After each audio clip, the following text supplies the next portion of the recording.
नमस्कार, मैं श्रुति सिंह। स्वागत है आप सभी का इनसाइड झारखंड न्यूज के इस बुलेटिन में। चले जानते हैं आज की कुछ खास खबरों के बारे में। खबरों की शुरुआत करते हैं राजधानी रांची से। पिछले कई महीनों से पंचायत सचिवालय संघ द्वारा अपनी 5 सूत्री मांगों को लेकर राजभवन के समक्ष धरना प्रदर्शन किया जा रहा है। इसी के तहत झारखंड मुक्ति मोर्चा पार्टी कार्यालय के समीप संघ के लोगों द्वारा हजारों की संख्या में नंग धड़न प्रदर्शन किया गया। साथ ही एक प्रतिनिधिमंडल ने झारखंड मुक्ति मोर्चा के नेता के साथ वार्ता भी किया। वार्ता के उपरांत संघ के नेताओं का कहना है कि वार्ता में सकारात्मक पहल नहीं देखी गई है। इस कारण हमारी मांग जब तक नहीं मानी जाएगी तब तक हम अनवरत विरोध प्रदर्शन और धरना जारी रखेंगे। आगामी 15 नवंबर को स्थापना दिवस पर इससे भी अधिक उग्र प्रदर्शन करेंगे और संभवतः आत्मदाह भी मजबूरन करना पड़ेगा तो करेंगे। सरकार में हमारी बहाली हुई, उन्होंने क्या बनाया नियम कानून, उसमें हमको नहीं जाना है। अभी की सरकार क्या करती है उस पर बात होनी चाहिए थी। हमने भी यही मांग रखा कि पिछली सरकार क्या की उस पर मत जाइए, हमको मानदेय चाहिए। अगर पिछली सरकार ने प्रोत्साहन राशि रखा था तो प्रोत्साहन राशि ये सरकार को बदलना होगा और तभी हम लोग जानेंगे कि हाँ ये सरकार हमारे लिए काम की दिया। हमने क्लियर बोला आपको जो भी काम लेना आप काम लीजिए, पर प्रोत्साहन राशि ने हमको मानदेय चाहिए।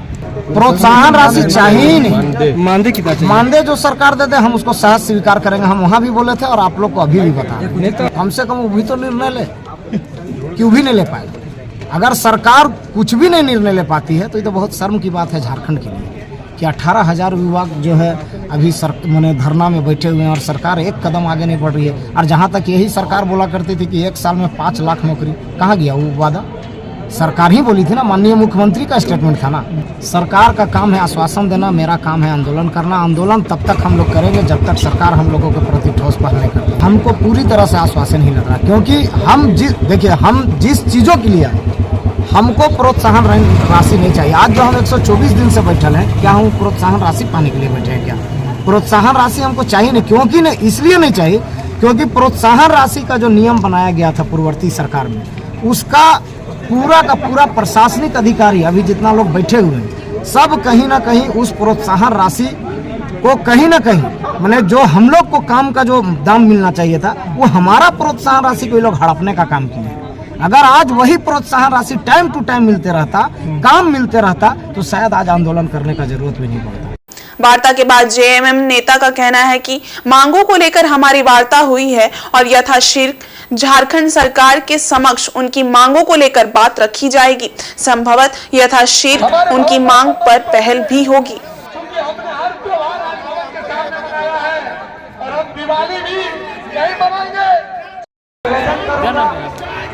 झारखंड सरकार के तमाम अधिकारियों से, झारखंड सरकार के तमाम प्रतिनिधियों बार हमसे इनकी बातचीत हुई है और आज पंचायत सचिवालय स्वयं सेवक संघ के सदस्यों के द्वारा यहाँ पर प्रदर्शन किया गया पार्टी कार्यालय पर और इन लोगों ने अपने मांग पत्र देने की इच्छा जाहिर की थी। मैंने इन्हें बुला करके इनके 15 सदस्यीय सदस्यों को बुलाया और इनसे बातचीत की और इनकी जो 5 सूत्री मांगे हैं उन मांगों के बारे में मैंने विस्तार से इन लोगों से बात की और मैंने बहुत स्पष्ट रूप से कहा कि ये पार्टी कार्यालय है, हम पार्टी के पदाधिकारी हैं और ये सरकार स्तर का निर्णय है। मैं सरकार के समक्ष आपकी मांगों को रखूंगा और सरकार से मैं इस पे सहानुभूति पूर्वक विचार करने का अनुरोध भी करूंगा और जो भी आप लोगों की व्यवस्था पहले से लागू थी या प्रोत्साहन राशि बंद हुआ है या योजनाएं चल रही है उसका लाभ आप लोगों को नहीं मिल रहा है, इन सारे विषयों पर हम बातचीत करेंगे और हमको पूरा विश्वास है कि सरकार कोई न कोई उचित निर्णय इन लोगों के पक्ष में लेगी। और उधर भाजपा प्रवक्ता प्रत्युष सहदेव ने कहा कि वे बिहार के मुख्यमंत्री नीतीश कुमार के स्वास्थ्य को लेकर चिंतित हैं। वे मानसिक रूप से अस्वस्थ हैं। वे कब क्या बोलेंगे उन्हें खुद इस बात का पता नहीं रहता है।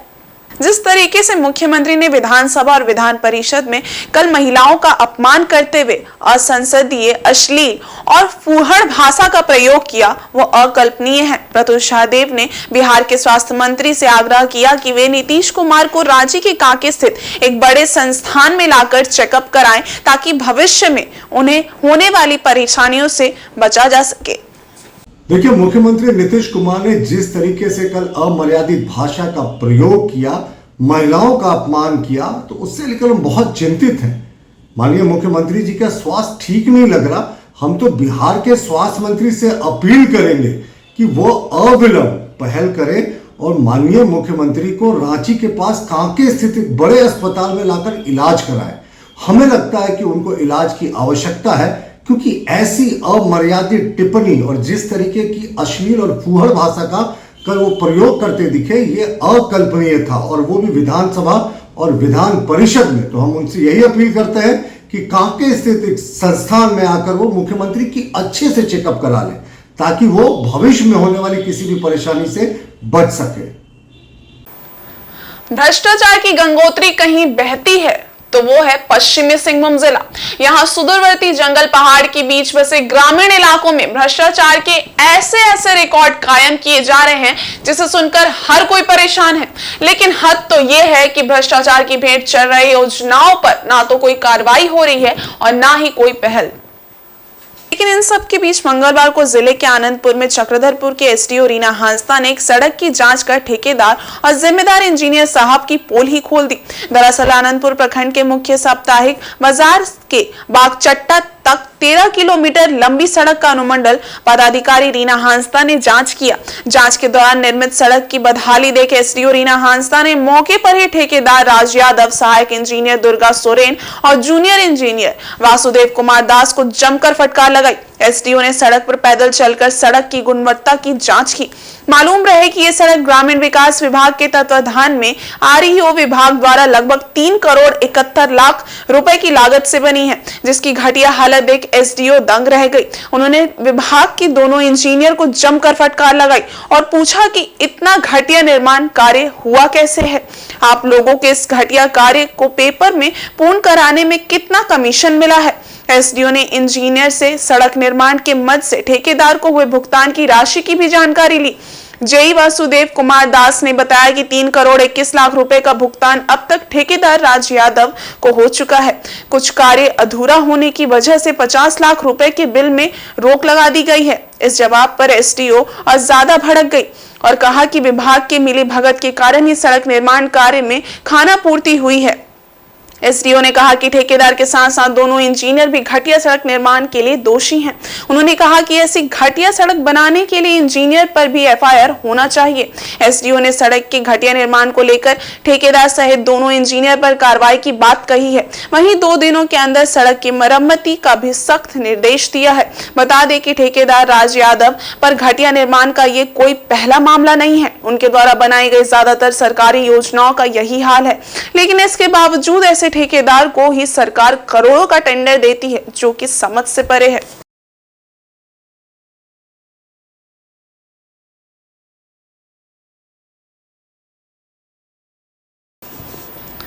वहीं ग्रामीण क्षेत्र में प्रतिभावान खिलाड़ियों की कमी नहीं है। खिलाड़ियों को आगे बढ़ाने के लिए झारखंड सरकार लगातार प्रयासरत है। कई योजनाएं चलाई जा रही हैं और खिलाड़ियों को प्रोत्साहन दिया जा रहा है ताकि खिलाड़ियों को बेहतर मंच मिल सके और उनका भविष्य उज्जवल हो सके। ये बातें मंगलवार को चक्रधरपुर प्रखंड के टोकलो हाई स्कूल मैदान में हॉलैंड क्लब एवं आदिवासी उच्च विद्यालय टोकलो द्वारा आयोजित 41वें दिन दिवसीय फुटबॉल प्रतियोगिता के पुरस्कार वितरण समारोह को संबोधित करते हुए बतौर मुख्य अतिथि गुरुजी आशीर्वाद योजना के अध्यक्ष सह झामुमो नेता सन्नी उरांव ने कही। उन्होंने कहा कि खिलाड़ियों को बेहतर मंच मिले, इसके लिए समय समय पर लट्टू उरांव कल्याण समिति भी प्रोत्साहन देती आ रही है और आगे भी देती रहेगी। प्रतियोगिता के फाइनल मैच का उद्घाटन बतौर मुख्य अतिथि झामुमो नेता सन्नी उरांव ने खिलाड़ियों से परिचय प्राप्त कर किया। उसके बाद विकास ब्रदर्स फुटबॉल टीम चक्रधरपुर बनाम हर हर महादेव चक्रधरपुर के बीच फाइनल मैच खेला गया। इस फाइनल मुकाबले में 2-0 गोल से विकास ब्रदर्स चक्रधरपुर की टीम ने खिताब पर कब्जा जमाया, जबकि हर हर महादेव चक्रधरपुर की टीम उप विजेता रही। इस दौरान मुख्य अतिथि सन्नी उरांव के हाथों विजेता टीम को 1 लाख रुपए और उप विजेता टीम को 70,000 रुपए नगद पुरस्कार देकर सम्मानित किया गया। मौके पर प्रखंड प्रमुख सह झामुमो जिला संयुक्त सचिव विनय प्रधान, बनगांव प्रखंड 20 सूत्री अध्यक्ष दौड़ाए जोंको एवं अन्य सदस्य मौजूद थे।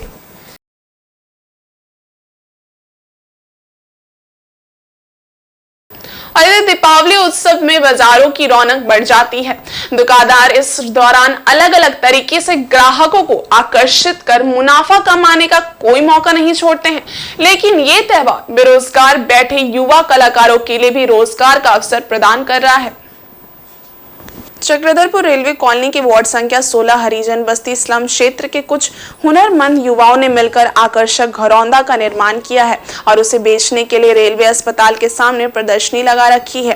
कार्डबोर्ड और रंग बिरंगे कागज से बने इन घरौंदों की खूबसूरती देख सभी बेरोजगार युवाओं के हुनर की तारीफ कर रहे हैं। लोगों का कहना है कि युवक घर बैठे भी इस तरह से अपने हुनर का इस्तेमाल कर रोजगार की संभावना तलाश सकता है। हरिजन बस्ती के जिन युवाओं के द्वारा घरौंदा बनाकर बेचने का कार्य किया जा रहा है उनमें साहिल मुखी, समीर मुखी, अनुराग मुखी, नील मुखी और गुल्लू मुखी शामिल हैं। इन युवाओं ने पिछले दिनों दुर्गा पूजा उत्सव के दौरान आरी कॉलोनी के बनाए गए पूजा पंडाल का भी मॉडल का घरौंदा बनाया है, जिसमें एक सूरजमुखी फूल पर एक मधुमक्खी को बैठा हुआ दर्शाया गया है।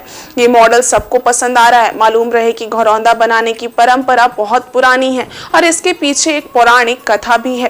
कार्तिक माह की अमावस्या के दिन भगवान राम, सीता और लक्ष्मण जब अयोध्या लौटे थे तब लोगों ने उनके स्वागत के लिए घरों में घी के दीपक जलाए थे और उसी दिन लोगों ने मिट्टी के घरौंदे भी बनाए थे और उसे खूब सजाया था।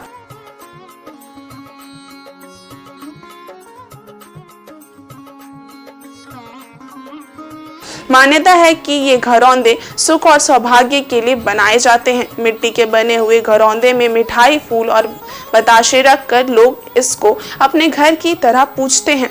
कुछ जगह ऐसी भी मान्यता है कि ऐसे घर बनाने से जिनका घर नहीं होता है उन्हें घर का सुख मिलता है या जिनके घर में नकारात्मक दोष है वो भी दूर हो जाती है।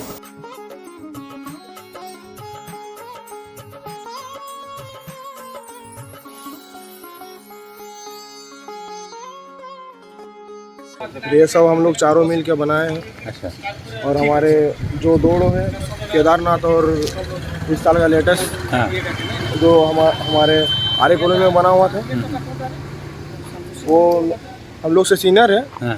उसका नाम है गुल्लू भैया। वो बनाया है। बहुत कुछ बना हुआ है। राम मंदिर बना हुआ है, फिर पंडाल बना हुआ है, फिर छोटा सा हाउस सब बना हुआ है। आरी कॉलोनी का पंडाल बना हुआ है सामने में। और ये सब का रेट अलग अलग है, प्राइस कम बेसी हो जाएगा। नहीं, इसी साल से शुरू किया। पहले बेच रहे थे। हम लोगों ने बेच रहे थे पहले। कहाँ बेच रहे थे? यहीं पर लगा के बेच रहे थे। हाँ, तो कुछ साल बंद हुआ था। फिर हम लोग चाचू को बोले कि हम लोग का साथ दीजिएगा, फिर हम लोग खोलेंगे हम लोग दुकान अपना बोले। तो चाचू बोले ठीक है कर लेंगे। वही चीज़ फिर दोबारा से चालू किया हम लोग। ये जो है ना, कला का तो कोई दाम नहीं दे सकता है। हाँ, लेकिन अपने पेट के चलते ये लोग जो कर रहा है, जो किया है, इतना अच्छा सब किया है। देखिए ये जो बनाया है, इसको तो हम देखे हैं दुर्गा पूजा का पंडाल बना था आरी कॉलोनी, चक्रधरपुर का आरी कॉलोनी में। जस्ट उसी का ये उतार दिया है। ये जस्ट उसका उतार दिया। बहुत सुंदर। बाकी सब तो बहुत सुंदर है ही है, लेकिन सबसे ज्यादा मुझे आकर्षक बोलने से वही लगा ना। हाँ। सबसे ज्यादा आकर्षक वही लगा। दुर्गा पूजा याद दिला दिया। आरी कॉलोनी का दुर्गा पूजा पंडाल को ये छोटा सा रूप में उतार दिया, एकदम एक्यूरेट निकाल दिया। और इधर जमशेदपुर के सीताराम डेरा थाना अंतर्गत भुइयां डी दुलाल भुइयां के आवास के पास एक तेज रफ्तार अनियंत्रित कार 3 बाइक और एक स्कूटी को टक्कर मारते हुए सड़क किनारे नाली में जा घुसी। घटना के बाद स्थानीय लोगों ने चालक को पकड़ लिया और जमकर धुनाई कर दी। इस घटना में 4 लोग घायल हो गए, जिन्हें पुलिस ने इलाज के लिए एमजीएम अस्पताल पहुंचाए। घायलों में भालूबासा निवासी अचल कुमार, शुभम सिंह, मनोज कुमार राय और अरविंद शर्मा शामिल हैं। कार में पुलिस लिखा हुआ है। सूचना पाकर सीताराम डेरा थाना प्रभारी भूषण कुमार घटनास्थल पर पहुंचे और घायलों का हालचाल जाना। इस घटना में कार चालक चंदन विश्वकर्मा को भी चोट आई है। घायल अचल कुमार ने बताया कि वो अपने साथी शुभम के साथ मानगो से भालूबासा स्थित अपने घर जा रहा था, तभी लकड़ी टाल की ओर से तेज रफ्तार कार ने उसे अपनी चपेट में ले लिया। कार ने एक बाइक, एक बुलेट और सड़क किनारे खड़ी एक स्कूटी को भी टक्कर मारी। बताया जाता है कि कार चालक चंदन जैब 6 से कार लेकर खाना खाने जा रहा था, तभी ये दुर्घटना घटी। स्थानीय लोगों के अनुसार कार चालक नशे की हालत में था। फिलहाल सभी घायलों का इलाज चल रहा है। उधर 2-3 लोग मारते हुए आया गाड़ी में और पीछे से एक स्प्लेंडर था, उसके पीछे हम पूरा मारते हुए घूम गए गाड़ी उधर, हम उसी लोग फेंका गए। फिर वहाँ से उठे हम तो कहते हैं कि गाड़ी उड़ी सब मेरा टूट गया, फोन पूरा टूट गया मेरा। वो तो पुलिस वाला गाड़ी है, बोलेरो खड़ा है वहाँ पे, शायद 3-4 आदमी घायल है, पूरा बेहोश होते हैं, हॉस्पिटल भी गए हैं। और चक्रधरपुर के बौड्डा पुल पर हुए एक सड़क हादसे में स्कूटी सवार पिता समेत उसकी 2 छोटी छोटी बेटियां घायल हो गई। सामाजिक कार्यकर्ता सिकंदर जामुदा के समर्थकों द्वारा सभी घायलों को घटनास्थल से उठाकर आनन फानन में इलाज के लिए चक्रधरपुर अनुमंडल अस्पताल लाया गया है, जहां सभी का इलाज जारी है। घटना चक्रधरपुर चाईबासा NH 75 सड़क मार्ग पर बौड्डा पुल पर कल दिन के 3 बजे की है। घायलों की पहचान कराईकेला डुमरडीहा गांव निवासी रामलाल गागराई और उनकी 2 बेटी पूजा पूर्ति और बिंदिया पूर्ति के रूप में की गई है। रामलाल गागराई अपनी दोनों बेटियों को लेकर स्कूटी से जा रहे थे। इसी दौरान गैस सिलेंडर लेकर जा रहे मालवाहक ने रामलाल की स्कूटी को टक्कर मार दी। इस हादसे में रामलाल गागराई और उनकी दोनों छोटी छोटी बेटियां घायल हो गई और सड़क पर तड़प रही थी। कोई भी उनकी मदद को सामने नहीं आ रहा था। इसी दौरान समाज सेवी सिकंदर जामुदा को इसकी जानकारी मिली तो उन्होंने अपने सहयोगियों से घायलों को अस्पताल पहुंचाने को कहा। इसके बाद घायल पिता और दोनों बेटियों को घटनास्थल से चक्रधरपुर अनुमंडल अस्पताल ले जाया गया, जहां शाम तक बेहोश पड़े रामलाल गागराई को होश नहीं आया था। जानकारी मिली है कि रामलाल कराईकेला का रहने वाला है। उसके परिजनों को घटना की सूचना दे दी गई है। वहीं पुलिस ने भी आगे की कार्रवाई शुरू कर दी है। हम लोग जा रहे थे समाज सेवी श्री सिकंदर जामुदा के आदेश अनुसार। हम लोग रास्ते में गुजर रहे थे उसको लेने के लिए और देखे कि कोई एक इंसान दुर्घटनावश गिर गया है और वहाँ पे 40 से 50 आदमी है और कोई लिया नहीं, कोई छुआ नहीं उसको, कुछ नहीं लिए, कोई छुआ नहीं। फिर हम और मेरा दोस्त हम लोग लेके आए। हम लोग जा रहे थे उसको लेने के लिए। हम लोग सामाजिक कार्यकर्ता है, अभी चाईबासा में था तो फिलहाल लोग नहीं है। हाँ, अभी आ रहे हैं। माँ बाप को कोई अता पता खबर नहीं है, बस बच्चा कुछ और बोल रहा जो है उनके साथ जो गिरा हुआ था उसका तो कोई स्टेटस नहीं है। हम लोग बेहोश है। किस हालत में था जब आप इस हालत में था कि बौड्डा पुल में गिरा हुआ था। हम लोग कोई चाईबासा जा रहे थे, कोई उठा नहीं रहा था। कम से कम 30-35 आदमी था वहाँ पर, कोई नहीं उठा रहा। तो फिर हम लोग दोनों बोले कि भाई चलो लेके चलते हैं। फिर हम लोग लेके आए, हॉस्पिटल लेके आए। देखा नहीं गया बच्चा लोग का रोना होना, इंसानियत का लेते हम लोग लेके आए। यहाँ मतलब पीछे से गाड़ी टक्कर मार दिया तो 2 जन बच्चा का साथ गिर गया। जी हाँ, ये गाड़ी पलटी हो गया तो वो लोग गिर गया। फुलवारी किराए के नाम से। कहाँ आप भी देख रहे थोड़ा ना? जैसे हम और सुने जो एक्सीडेंट हुआ है बोल के तो हम दौड़ के आ गए घर से। ठीक है, घर से आ गए तो हम देखे तो बच्चे अपने बोले हमको गोदी कीजिए, चोट लगे हैं बोली। तो हम गोदी किए, वहीं से गोदी करके अपना ये गाड़ी में बैठा करके ले आए हैं। और राजधानी रांची के अल्बर्टिका चौक पर इजराइल फिलिस्तीन युद्ध विराम के समर्थन में भाकपा द्वारा प्रदर्शन किया गया। प्रदर्शनकारियों ने देश के नेतृत्व में युद्ध विराम का समर्थन किए जाने की मांग की। बताते चले कि पिछले 1 माह से इजराइल और फिलिस्तीन के बीच युद्ध चल रहा है। इस युद्ध में दोनों देशों को नुकसान का सामना करना पड़ रहा है। संयुक्त राष्ट्र संघ द्वारा दोनों देशों के बीच युद्ध विराम को लेकर बात चल रही है। युद्ध विराम संधि के समर्थन में भारतीय कम्युनिस्ट पार्टी द्वारा राजधानी रांची के अल्बर्टिका चौक पर विरोध प्रदर्शन किया गया। विरोध प्रदर्शन कर रहे वाम दल के नेताओं का कहना है कि आजादी के समय से ही हमारा देश फिलिस्तीन के साथ रहा है। वर्तमान समय में केंद्रीय नेतृत्व द्वारा फिलिस्तीन का साथ नहीं दिया जाना दुर्भाग्यपूर्ण है। वाम दलों की मांग है कि युद्ध विराम संधि का हमारे देश की ओर से समर्थन किया जाए और तत्काल युद्ध विराम की पहल हो।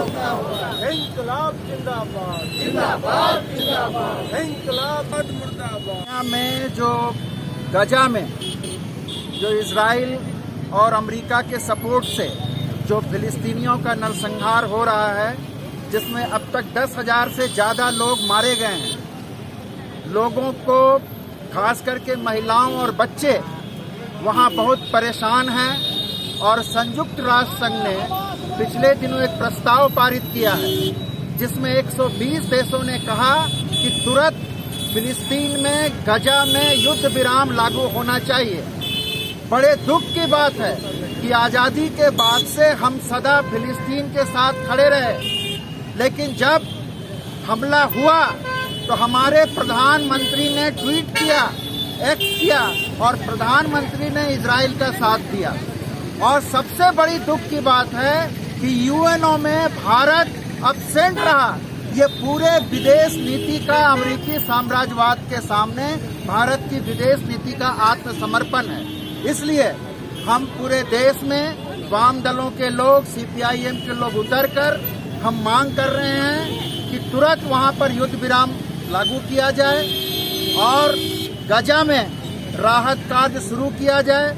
अस्पतालों पर बम गिराए जाने से हजारों लोग मारे गए हैं और इजराइल को रोका जाए कि वो गजा में फिलिस्तीनियों का नरसंहार को रोके। और उधर चक्रधरपुर के पंसुआ गांव में आग से जलकर एक दंपति बुरी तरह घायल हो गए। पत्नी का शरीर 70% तक जल चुका है, जबकि पति का एक हाथ झुलस गया है। दोनों को आनन फानन में चक्रधरपुर अनुमंडल अस्पताल इलाज के लिए लाया गया, जहां से पत्नी की गंभीर हालत को देख उसे टाटा एमजीएम रेफर कर दिया गया है। घटना मंगलवार की रात 8 बजे की बताई जा रही है। बताया जा रहा है कि पत्नी फुलमनी सोय और पेशे से ट्रैक्टर चालक पति रवि सोय कमरे में थे। कमरा अंदर से बंद था और उसके 2 बच्चे 5 साल का विक्रम और 6 साल की पूजा सोय घर के बाहर थे। इसी दौरान घर के अंदर से चीखने चिल्लाने की आवाज आने लगी। किसी तरह लोग कमरे को खोल अंदर गए तो देखा पत्नी फुलमनी सोय जलकर घायल हो गई हैं। वहीं उसका पति रवि सोय का हाथ भी झुलस गया है। आसपास के लोग बिना देर किए दोनों को चक्रधरपुर अनुमंडल अस्पताल ले गए, जहां दोनों का प्राथमिक उपचार किया गया। डॉक्टरों ने इलाज के दौरान देखा कि फुलमनी का शरीर 70% तक जल चुका है। उसकी हालत लगातार बिगड़ रही है, जिसके बाद उसे टाटा एमजीएम रेफर कर दिया गया। चक्रधरपुर थाना प्रभारी चंद्रशेखर कुमार की मदद से घायल फुलमनी को बंगाली एसोसिएशन के एम्बुलेंस से एमजीएम अस्पताल जमशेदपुर ले जाया गया। फुलमनी के मायके वालों का आरोप है कि उसका पति रवि सोय रोज शाम को शराब के नशे में घर आता था और अपनी पत्नी फुलमनी से झगड़ा कर उसकी खूब पिटाई करता था। पति रवि सोय पत्नी फुलमनी पर शक करता था। इसी को लेकर रवि उसकी पिटाई किया करता था। मायके वालों को शक है कि पति रवि सोय ने ही पत्नी फुलमनी को जलाकर मारने की कोशिश की और इसी क्रम में उसका भी हाथ झुलस गया है। हालांकि पति रवि सोय का कहना है कि फुलमनी खाना बना रही थी, तभी वो आग की चपेट में आ गई। उसे बचाने के क्रम में वो भी झुलस गया। इधर थाना प्रभारी चंद्रशेखर कुमार का कहना है कि पुलिस पूरे मामले की जानकारी ले रही है और साक्ष्य के आधार पर कार्रवाई की जाएगी। लोक आस्था के महापर्व छठ को लेकर चक्रधरपुर में तैयारियां शुरू कर दी गई हैं। छठ घाटों की सफाई प्रारंभ हो गई है। इसी कड़ी में मंगलवार की दोपहर जिला उपायुक्त अनन्या मित्तल और पुलिस अधीक्षक आशुतोष शेखर चक्रधरपुर स्थित छठ घाटों का निरीक्षण करने पहुंचे। निरीक्षण के दौरान प्रशिक्षु आईएएस एसडीओ रीना हांसदा, प्रभारी एसडीपीओ दिलीप खलखो, नगर परिषद के कार्यपालक पदाधिकारी राहुल यादव, अंचलाधिकारी गिरजानंद किस्कू भी मौजूद थे। निरीक्षण के उपरांत डीसी ने कहा कि छठ पूजा के दौरान छठ व्रतियों को मौलिक सुविधाएं मिले, उसके लिए घाटों का निरीक्षण किया गया, साफ सफाई की व्यवस्था को देखा गया। वहीं पुरानी बस्ती सीढ़ी घाट पर अपूर्ण शौचालय को पूर्णतः क्रियान्वित किया गया है, ताकि छठ पूजा के दौरान नागरिक शौचालय का इस्तेमाल कर सके। घाटों पर सुरक्षा के मद्देनजर बांस की बैरिकेडिंग करने हेतु संबंधित पदाधिकारी को निर्देशित किया गया है। नदी में बोट के साथ साथ गोताखोर भी मौजूद रहेंगे, ताकि किसी भी प्रकार की अप्रिय घटना को रोका जा सके।